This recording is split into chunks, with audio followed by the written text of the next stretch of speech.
Hey there. So Joe Biden finally made it to Maui, Hawaii, almost 2 weeks after the big fire there killed who knows how many people. We still don't know.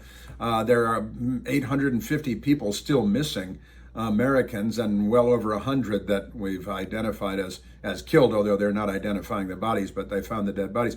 Joe Biden finally he broke away from his billionaire donor friend's house on the shores of Lake Tahoe in Nevada. Tom Steyer, what is it, Michael? An $18 million estate, and he flew Air Force One to Maui so he could land and talk about himself for a little while with the people of Hawaii. He talked about how in his house in Delaware 15 years ago they had a kitchen fire, and he was concerned that he might have lost his Corvette, but he didn't. He might have lost his cat, but he didn't. He might have lost his wife, but he didn't. In fact, the kitchen fire, according to reports at the time, was put out in about 20 minutes. Not really a big deal, but he told that story as though that's comparable to this classic town being burned to the ground.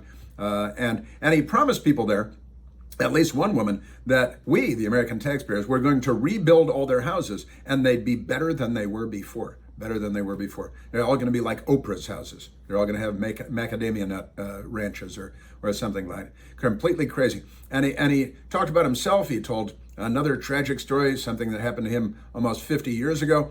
And he fell asleep. He was sitting at an event with all the nice people there, and he nodded off. He nodded off and pretty much fell asleep. And after speaking, he wandered away from the podium with his arms at his side and his mouth hanging open, doing his best impersonation of a jellyfish. And he embarrassed all of us. He really embarrassed all of us.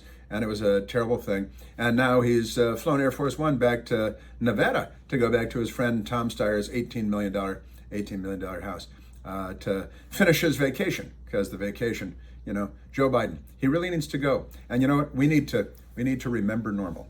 We need to remember normal because it's slipping away pretty fast. And Joe Biden, it's time for him to go. Honestly, he's done. He's toast. Get rid of him. Thank you.